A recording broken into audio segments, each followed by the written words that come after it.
Salam semuanya, saya ingin membagikan kesaksian saya saat saya sedang menjalani proses pelepasan pribadi. Saat itu saya sedang berkutat dengan trauma masa lalu saya, yaitu saya takut sekali dengan kecoa. Jadi kalau saya melihat kecoa, seperti dada saya itu suka berdegup-degup. Saya itu takut, saya itu sudah mencari orang terdekat saya untuk membasmi kecoa. Saya tidak bisa menguasai diri kalau sudah bertemu dengan kecoa. Saya merasa terganggu sekali dengan hal ini dan saya berdoa kepada Tuhan, Tuhan, kamu sering memberikan ayat pada saya, janganlah kamu takut karena aku menyertaimu. Sedangkan kecoa ukurannya kecil segini, Sylvia ukuran gede seperti ini, tetapi kenapa saya selalu takut dengan hal yang sangat-sangat kecil ukurannya daripada tubuh saya? Saat itu saya berlutut dan berdoa, saya berkata kepada Tuhan, Tuhan, saya harus menang untuk ketakutan saya dengan kecoa ini. Saya harus bisa melewati ketakutan saya atau trauma saya terhadap kecoa ini. Saya mau Engkau bongkar habis dan bereskan ketakutan saya terhadap kecoa. Saat itu, saat saya berdoa, saya melihat momen-momen di mana saya diserang dengan kecoa. Saya melihat dengan penglihatan bentuknya. Jadi pertama saya melihat saat saya TK atau SD, saya sedang di WC, maaf lagi BAB,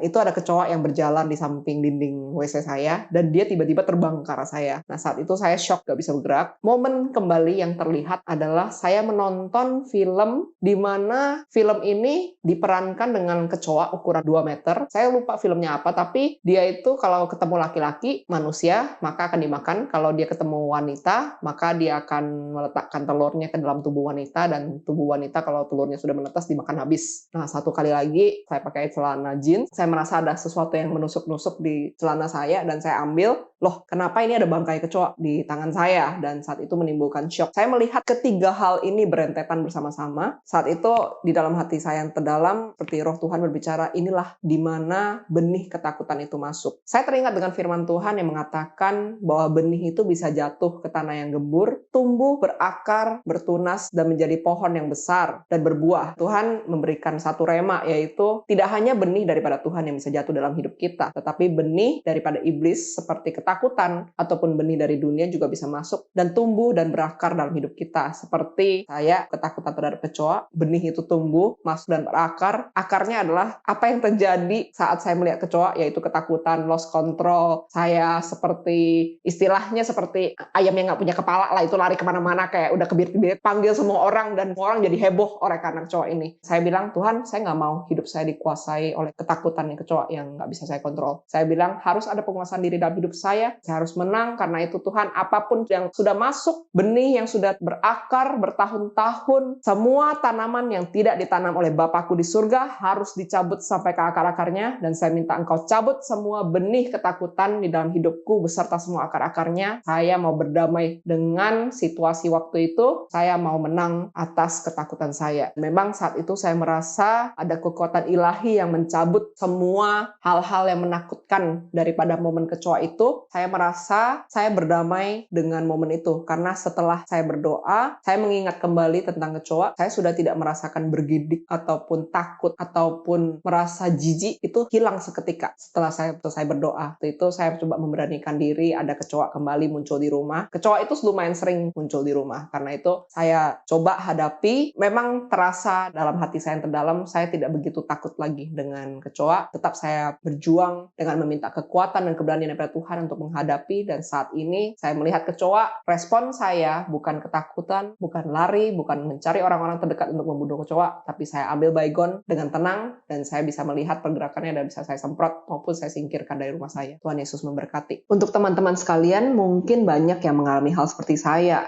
misalnya fobia terhadap tempat tinggi, atau hal-hal sepele sampai hal-hal yang paling besar. Nah, saya mau mengundang kita semua untuk berdoa bersama-sama. Tuhan Yesus, saat ini kami berdoa, jikalau ada hati kami terluka, kalau ada benih-benih ketakutan, kekhawatiran yang mengakar dan tumbuh dalam hidup kami, sehingga kami tidak bisa menang melawan apapun juga Tuhan, yang sebenarnya sepele, yang sebenarnya itu bukan masalah besar, tapi kami selalu kalah di dalamnya. Saat ini kami minta Roh Tuhan yang kudus menyelidiki hati kami yang terdalam. Kami minta sesuai firman-Mu Tuhan, bahwa semua benih maupun tanaman yang tidak ditanam oleh Bapakku di surga di dalam diriku, Engkau cabut semuanya Tuhan. Dan yang tersisa adalah benih-benih ilahi-Mu, di mana kami akan menjadi pohon yang diairi dengan baik dan berbuah pada musimnya. Haleluya, amin.